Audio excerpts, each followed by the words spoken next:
이 본문은 여러분이 잘 아시는 것처럼 예수님께서 공식적인 사역을 시작하실 때 누가복음을 통해서 다른 가스펠을 통해서 선포하신 그 본문과 일치합니다. 가난한 자에게 그 복음을 이사야서에 있는 것을 예수님께서 인용하신 것부터 그 사역을 처음 시작하셨던 걸 여러분이 기억하실 수 있을 것 같아요. 이사야서 61장 1절에서 3절까지의 말씀은 언제 만들어졌냐면은 이스라엘 백성이 압제하면서 이스라엘 백성이 굉장히 포로 시절에 고통을 받고 신음하면서 기다리는 메시아를 기다리면서 그 기다리는 그 어떤 마음, 그 열망, 기대, 희망 같은 것들을 표현하는 구절입니다. 이 다가올 메시아가 자신의 민족을 구원할 메시아가 종래에 마침내 이스라엘을 구원할 때에 자신이 가졌던 그 슬픔과 고통은 다 사라지고 하나님의 영광을 다시 보게 될 것이다 라는 그 희망, 그것은 유대인들 사이에서 형성된 일종의 어떤 집단의 시각과 같은 것도 한데 그걸 표현하게 되면 메시아 대망사상이라고 주로 표현을 많이 합니다. 그런 어떤 간절하게 절절히 숨어있는 성경 본문이에요. 그래서 이 본문은 이스라엘이 이런 어떤 고통스러운 압제를 경험하고 나라 없는 서러움을 경험할 때마다 지금도 마찬가지겠죠. 회당에서 성전에서 그리고 심지어는 고통하며 가스실에서 죽어가면서 아우슈비츠 같은 그런 곳에서도 이런 어떤 복음에 관한 메시아를 기다릴 이 구절들은 철저하게 암송이 되고 남롭게 어떤 본문이다. 그들이 그 사람들이 이스라엘 백성들이 그렇게 고통 속에 실마서 당장 내일 죽어야 되는 죽을지도 모르는 그런 상황 안에서 했던 그 질문은 한결같은 거였어요. 하나님 언제가 구원의 때입니까? 라는 것이었습니다. 언제 지금 저희들이 이렇게 빨가벗김을 당하고 내일 죽을지도 모르고 오늘 그 감방에 있으면서 그리고 언제 어떻게 자기들한테 억압과 핍박이 다가올지 모르는 이 두려운 상황 안에서 항상 하나님을 바라보고 이 본문을 읽고 암송할 때마다 했던 한결같은 질문. 언제 하나님께서 우리를 이 자리에서 구원해 주시겠습니까? 하나님의 구원의 때는 언제입니까? 라는 것입니다. 언제 우리는 메시아가 와서 이 고통에서 이 압제에서 우리를 구원하며 언제 우리가 그분을 만날 때입니까? 이 부분은 어쩌면 우리들이 가지고 있는 그런 어떤 매일매일 경험하는 이민생활 속에서도 가끔씩은 던지는 그런 질문들이에요. 하나님한테 언제 하나님 우리가 당하고 있는 현실을 극복하시게끔 해주실 겁니다. 언제 우리한테 지금 내가 당하는 이 힘든 모든 것을 한꺼번에 해결해 주시고 저한테 기쁨과 즐거움과 감사를 주시겠습니까? 제가 언제까지 이렇게 살아야 합니까? 라는 거죠. 우리도 그런 질문을 되물으면서 삽니다. 저도 마찬가지입니다. 이 본문이 쓰이는 배경은 학자들에 의하면 약 한 BC 한 6세기쯤일 것 같아요. 600년. 바벨론이라는 큰 나라에 포로로 잡혀가서 나라가 망하고 그리고 잡혀서 사람들이 나라 없는 채 끌려가서 살아갈 때에 쓰여진 것으로 추정됩니다. 바벨론이라는 큰 나라는 예루살렘을 정복하고 난 뒤에 거기에 있던 귀족들, 왕족들 모두 다 포로로 잡고 많은 백성들을 많은 사람들을 그 자리를 떠나게 만들었어요. 자기 고향을 떠나야 만들었어요. 자신들의 신앙이 중심이 되었던 그런 어떤 예루살렘의 성전이 망가지는 모습도 목도했고 자신들 또한 자신이 사랑하는 땅에서 하나님이 주신 약속의 땅에서 살 수 없다라는 또 그 땅을 스스로 지키지 못했다라는 어떤 고통과 자책감들이 이스라엘 백성들을 사로잡았을 것입니다. 물론 자기들 잘못이죠. 자기들이 잘 매니지를 못했잖아요. 그러나 이 포로 시기에 끌려간 이 시기에 많은 사람들이 얼마나 자기를 후회가 많았겠어요. 잘못했구나.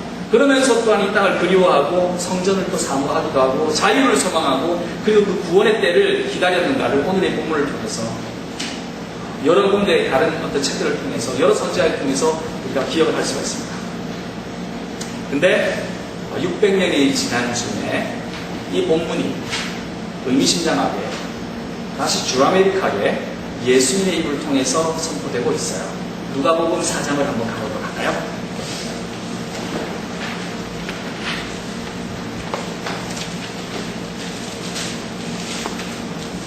누가복음 4장 16절에서 21절까지입니다.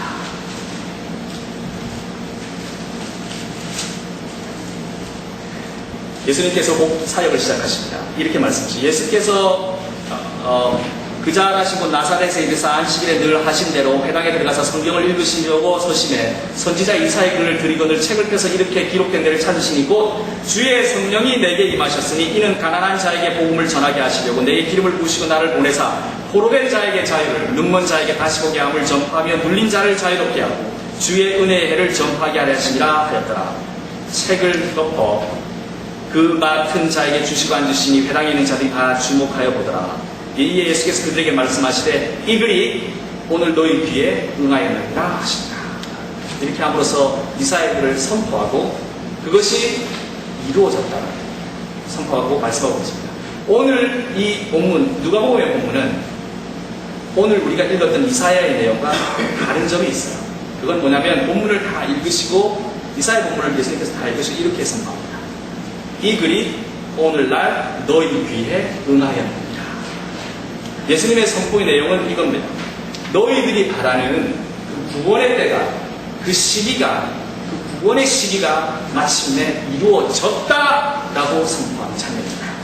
이사야는 그때를 기다리던 그런 장면이고요. 그걸 열망하는 장면이었고요. 누가복음은 이루어졌다라고 말하는 것입니다.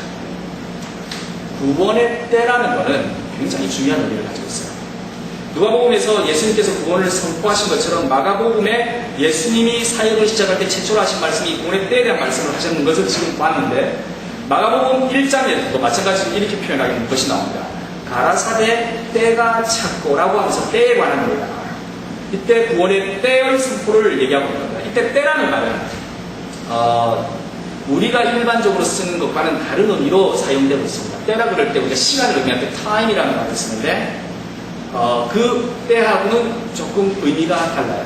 특별히 마가복음에서 때가 이르시네라고 했을 때 그 때라는 단어는 그리스어로는 카이로스라고 표현을 합니다. 그리고 이 단어는 뭐냐면은 기본적으로 그 때라는 거는 의미가 좀 풀어서 얘기하면은 의미가 꽉 차서 충만하게 드러난다는 의미가 있어요. 그러니까 큰 달이 꽉 차는 것처럼 그렇게 드러나는 그 시점, 이 때라는 것을 의미해요. 특히 기독교의 문학이라든가 기독교의 어떤 전통 아래서는 이때 카이로스, 타임이라는 것이 아니라 카이로스라는 것은 하나님의 섭리 아래서 그분의 뜻이, 하나님의 뜻이 확실하게 충만하게 드러나는 그 특별한 순간을 의미하는 겁니다. 영어로 얘기하면 돼요. The appointed time in the purpose of God. 하나님의 목적 안에서 지정했던 시간이 드러나는 겁니다. 그냥 무엇을 보고 시간이 12시, 1시이 아니라 그 하나님의 뜻이 확 드러나는 그 순간을 카이로스라고 얘기하는 거예요. 쉽게 생각해 보봅시다. 같은 시간이라고 때라고 해도 차이가 있는 것은 우리 일상생활에서도 경험을 합니다. 여러분께서 결혼을 하던 그 시기, 결혼하는 저는 정말 있지만 잘 이해가 안 되실 거예요. 근데 결혼하신 분들 대상으로 말씀드리겠습니다. 결혼했던 그때 그 시기와 여러분들이 일상적인 매일 어젯밤에 신사의 품격이라는 드라마를 보면서 장동건을 보고 고구마를 먹는 시기와 똑같은 타임에 관한 얘기지만 의미는 확실하게 달라요. 어느 게 더 중요하고 의미 있는 시간입니까? 결혼할 때 선서를 하는 시간입니까? 아니면은 장동건 보면서 야 멋있다 하면서 고구마 씹는 시간입니까? 다르죠? 의미가. 산모가 아기를 낳고 막 고통스러워하면서 막 아기가 나오는 그 생명의 때와 친구들하고 뭐 바 같은 데 앉아서 술 한잔 마시는 그 때와 때는 다른 겁니다. 차이가 나는 거예요. 만약에 여러분들의 부인이 아기를 낳고 있을 때, 잘 들으세요, 청청아들. 특히 남자들. 부인이 아기를 낳고 있을 때, 풋볼 한다고, 이글스하고, 뉴욕 제트하고 풋볼 한다고, 바에서 맥주 마시고 그 때를 잊어버리게 되면 어떤 일이 발생합니까? 누가 어느 것이 더 중요한, 욕을 들어도 한참 먹어도 돼. 조용하 잘 들어야 돼. 욕을 들어도 한참 먹게 될 거예요. 자기네 부인의 아기가 나올 때, 자기 애가 나올 때 병원에 있지 않고 바에 앉아있다. 왜냐하면 누구든지 이 생명의 탄생이 중요하다는 순간을 다 알고 있기 때문에 그래요. 이 중요하고 이것보다도 더 중요하고 의미가 충만한 시간이 바로 카이로스라는 겁니다. 이것은 예수 그리스도의 선포로 인해서 이 땅에 이루어진 거예요. 그리스도를 만나서 그 구원을 얻을 때 그 시간만큼 중요한 의미로 충만된 것은 없다. 그런 때는 없다. 라는 것이에요. 이 중요한 때, 구원의 때를 생각할 때 우리가 우선적으로 짚고 넘어가야 할 것이 있습니다. 그것은 뭐냐면 구원의 때가 그냥 우연히 생기는 사건은 아니라는 거예요. 마치 결론의 순간, 그 선서한 순간이 결혼할 때 막 선서하고 막 이러는 그런 순간이 오래 전부터 준비되어져서 왔던 것처럼 이 구원의 때, 우리들한테 닥쳐왔던 예수님의 그때도 오래 전부터 계획하심이 있었다는 겁니다. 우리는 이것을 이렇게 미리 계획하시는 것을 하나님의 섭리라고 표현합니다. 하나님의 계획함이 있고 그 계획함에서 일이 이루어지는 것이에요. 그래서 오늘날 이사야 본문의 형태는 이렇게 시작합니다. 주 여호와의 신이 내게 임하셨으니 하나님께서 우리를 구원하신다라는 약속을 이미 하신 거예요. 이것이 이사야의 믿음이었던 겁니다. 사실 구원의 내용은 2차적일 수 있어요. 뭐 어떤 형식으로 가도 관계는 없습니다. 그러나 구원의 약속 자체는 확실한 거여야 되고 그 약속에 대한 믿음 또한 분명해야 됩니다. 이스라엘 백성의 소망, 그 구원의 때를 위한 소망은 그 자신들의 희망사항을 적어서 외워서 자신을 의식화시켜서 만드는 집단적인 심리적인 공감이 아닌 거예요. 여기는 구원의 약속이 인간 자신에서 나온 것이 아니라 하나님께서부터 계획되어지고 하나님부터 나온 것을 분명히 이사야서는 얘기하고 지적하고 있었던 것입니다. 그럼 문제는 이겁니다. 문제는 구원의 때에 대한 약속은 있는데 그 구원의 때가 언제인지 모르는 거예요. 이게 곤란해지는 겁니다. 이 현실이 우리를 막 어둠으로 몰아가는 겁니다. 이 현실이 우리가 가진 하나님에 대한 약속에 대한 믿음을 테스트하기 시작한 겁니다. 약속은 있는데 성취되어지지 않는 현실을 보면서 우리는 좌절하게 되고 실망하게 되고 그 급기야는 이 약속마저 떠나게 되는 거예요. 이 현실에 대한 테스트, 우리 매일 경험합니다. 우리가 직접 접하고 있는 오늘의 어쩌면 이민 생활일 수도 있어요. 새로운 꿈을 가지고 이민을 왔습니다. 미국에 도착했어요. 그러나 생각보다 정착이 쉽지 않습니다. 생각만큼 영어가 잘 되는 것도 아닙니다. 직장에서나 거리에서나 만나는 미국 친구들이 처음에는 선한 의도로 우리를 바라보고 친절하게 해줄 것 같지만 그게 아닌 것을 발견하는 것까지 시간이 오래 걸리지 않았어요. 언제나 어디서나 사람은 똑같아서 우리의 뒤통수를 치려고 기다리고 있는 것 같습니다. 아, 내가 가지고 있는 직장이나 내가 갖고 있는 먹거리를 이걸 지키는 것이 쉽지가 않구나. 내가 여기서 정착해서 사업을 키우고 내 자녀들이 제대로 된 교육을 받고 더 나아가서 우리가 일가를 이루는 게 이렇게 쉬운 것은 아니구나. 마음을 졸이면서 살아가기 시작합니다. 주여, 우리의 때는 언제입니까? 라는 생각이 들지요. 열심히 노력해서 사업자가 하나라도 건졌습니다. 그리고 시작했습니다. 근데 잘 안 되는 거예요. 사업이 잘 풀리지 않는 겁니다. 말을 안 통하는 거는 그거는 문제가 아닌 겁니다. 문화도 안 통하지만 앞으로 깡으로 막 살려고 노력을 함에도 불구하고 내 실력이 부족해서 그런지 시기가 안 좋아서 그런지 사업이 순조롭게 풀어가지 않는 거예요. 힘든 거예요. 매달 적자를 내는 것도 한두 번이지 한숨만 나오는 겁니다. 우리들 마음속에 이런 생각이 듭니다. 주님, 때가 언제입니까? 이렇게 열심히 사는데 정말 어쩌면 다 자식들 때문에 와서 이렇게 막 참아가면서 기도하면서 이렇게 사는데 마음대로 안 되는 거예요. 15시간씩 일하다 아침 저녁을 일하다 보니까 애를 볼 수 있는 시간도 잘 없습니다. 그래도 애들은 우리를 이해해 줄 거지 이해해 주겠지 하면서 믿음으로 따라가는데 아니나 다를까 가끔씩 사고 치는 소리 막 들려옵니다. 우리들 모르는 사이에 자녀들이 여기저기서 사고를 치고 다닌답니다. 물론 자녀들도 고민이 있는 거예요. 넘지 못한 자기들한테 고민이 있고 힘들기 때문에 그런 일이 생기겠죠. 그러나 마음이 너무 아픈 거예요. 마음속에 이런 마음이 듭니다. 이런 질문이 듭니다. 하나님한테 때가 언제입니까? 언제나 내 마음속에 기쁨이, 언제나 나의 마음속에 구원의 때가 그 희망과 그 공감과 그 기쁨과 그 찬양이 나올 수 있습니까? 언제입니까 하나님? 주여, 구원의 때가 언제입니까? 구원이 언제인지, 구원이 정말로 올지 안 올지 믿음의 확신에 금이 가기 시작합니다.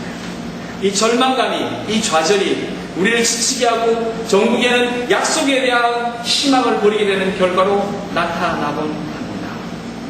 우리 종종 보잖아요. 우리뿐만이 아니라 주변에서도 보잖아요.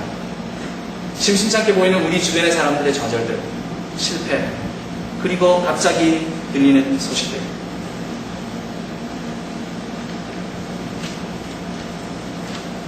그러나 하나님의 약속에 신실하신, 자신의 약속에 신실하신 하나님은 언제나 그 약속에 신실한 사람들을 통해서 구원의 때를 이름을 우리는 보고 믿어야 합니다.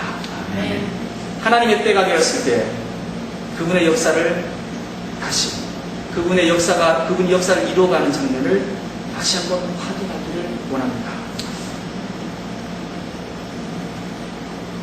문제는 그런 어떤 구원의 역사가 우리가 예상하듯이 나오지 않을 수 있다는 거죠. 이스라엘들의 약속에 대한 믿음, 이 메시아에 대한 믿음, 나라 구원에 대한 믿음은 예수님을 통해서 회복이 되었지만 실제로 국가가 회복되는 것은 이 이사야서가 쓰여지고 난 뒤 2000년 뒤에 만들어졌습니다. 1945년인가요? 47년인가요? 그들의 정치적인 구원의 날, 정치적인 해방의 날은 20세기 중반에 이루어졌던 겁니다. 이사야서가 쓰여지고 난 뒤에.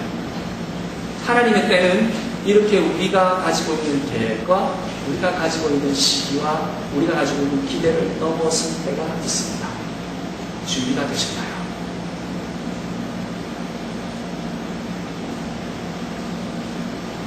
그러나 이러한 사건과 역사적인 이런 일들을 볼 때 우리에게 가장 중요한 문제는 어떠한 상황에서도 우리의 많은 조상들이 했던 그 혼란의 자리에서 우리가 늘 잊고 어려워하지만 그 하나님을 신실한 하나님의 약속 믿는 그 자리에 그 고통과 어려움이 있어도 그 자리에 굳건히 서고 있어야 하는 것이 우리들의 몫입니다. 그걸 우리가 결심을 해야 돼요. 더구나 이 희망은 이 성취된 구원의 때를 우리가 한 번 경험했기 때문에 더 굳건히 서 있어야만 합니다. 그 성취된 그 때는 언제냐면 그리스도를 통해서 이루어졌기 때문입니다. 누가복음에서 우리가 본 것처럼 그리스도는 자신이 구원의 때임을 선포함과 동시에 사역을 시작하였습니다. 우리는 그리스도를 통해 구원의 때가 이미 이루어졌고 이제 완성을 향해서 나아가고 있음을 보게 됩니다. 즉 다시 말해 약속에 대한 확증을 하나님께서 그리스도를 통해서 이미 하셨기 때문에 그 안에 우리는 더 이상 좌절할 필요 없이 이제는 믿고 뚜벅뚜벅 걸어 나가자는 말입니다. 예수 그리스도가 우리의 약속이시기 때문에 그가 또 우리의 구원의 때를 성취시켰기 때문에 이제는 그때를 완성하시는 그 사역의 약속에 대한 믿음으로 나가는 삶을 우리가 살아나가야 한다라는 것입니다. 예수님을 믿는 우리들에게 예수님을 믿는 우리들에게 우리의 이민 생활에 이 약속에 대한 믿음을 검증하는데 너무나 좋은 역할을 하고 있어요. 저는요 개인적으로 한국에서 예수 믿는 사람들보다 이민 생활 속에서 예수 믿는 사람들을 그리고 잘 믿는 사람들을 더 존경합니다. 왜냐하면 왜 그런지 아세요? 제가 한국에도 살아보고 여기도 살아봤는데 이민 생활이 더 치열합니다. 훨씬 더 치열합니다. 물론 한국도 굉장히 먹고 살기 힘들고 막 그러잖아요. 그러나 여기 굉장히 치열합니다. 그리고 이민 생활 속에서 이렇게 살아가는 뭐 조그만 가게, 큰 가게, 직장생활 이렇게 살아가는 사람들은 어쩌면 매일매일 희망이라는 것을 실제적으로 테스트를 하고 테스트를 받고 살아가는 사람들이라고 저는 생각합니다. 낯선 곳에서 말도 틀리고 문화도 틀리고 제도도 틀리고 정착하고 살기 위해서 노력할 때 이것을 가능케 하는 것이 희망 때문임을 발견하고 더더욱 기독교인들에게 이곳이 약속의 땅이고 그래서 이것에 대한 하나님의 약속을 믿음으로만 이 일이 가능하기 때문에 그걸 알고 있는 사람들이 우리이기 때문에 그렇습니다. 여러분들이 하나님의 약속에 대한 믿음에 대한 표본일 수 있는 거예요. 잘하든 잘 못하든지 간에 여러분들에게 제가 간절히 바라는 것은 이 약속에 대한 믿음, 이 땅에서의 축복을, 구원을 주시겠다고 하는 하나님의 약속과 희망을 놓치기를 말기를 바랍니다. 그리고 그 구원의 때를 적극적으로 이루어가기를 부탁드립니다. 절망이 닥치고 답답할 때가 있을 때에 포기하지 말기를 바랍니다. 하나님의 구원의 약속, 그 의미가 드러날 때를 기다리며 소망하시면서 살고 살기를 정말 주님의 이름으로 기도드립니다. 아멘. 아마 그때를 우리가 볼 수 없을 수도 있습니다. 아마 제가 우리 아들, 딸이 어떻게 성장하고 그 구원의 때가 어떻게 일어날지 제가 보지 못할 수도 있습니다. 그러나 약속을 이루시는 하나님을 믿으시기 바랍니다. 아멘. 우리의 때에, 그 구원의 때에 우리가 하나님의 백성으로 기쁨을 누리며 살아가 그때가 이미 시작되어 그리스도인으로서 기쁨을 이미 어느 정도 맛보셨다면 더더욱 놓칠 수 없는 구원의 때가 다가오고 있습니다. 이 희망을 버리시지 마시기를 바랍니다. 하나님의 섭리 안에서 이 희망을 버리지 않으므로 때를 이루어 나가는 우리들 되기를 바랍니다. 아멘. 이스라엘 백성이 압제를 당하고 나라를 빼앗겨 그 회복되기까지 수많은 시간이 걸리는 그 과정 안에 얼마나 많은 사람들의 눈물과 기도와 희생과 그리고 죽음이 있었을까요? 그리고 얼마나 많은 사람들이 그 구원의 때를 보지 못한 채 살아가셨을까요? 그러나 하나님께서 그 때를 그리스도를 통해서 나라의 회복을 통해서 약속하신 것을 이루어셨던 것처럼 우리도 그 약속에 대한 믿음으로 우리도 우리의 삶이 하나님의 경륜과 섭리 안에서 그 계획 안에 있음을 기억하면서 이 약속을 믿음으로 구원의 때를 이루어가기를 주님의 이름으로 축원합니다. 아멘. 그래서 오늘의 교훈은 이 약속에 우리의 신실함을 바치기로 결단하는 거예요. 그러므로 주님의 축복과 그 약속의 기쁨을 맛보는 저와 여러분과 모두가 되기를 주님의 이름으로 축원합니다. 아멘.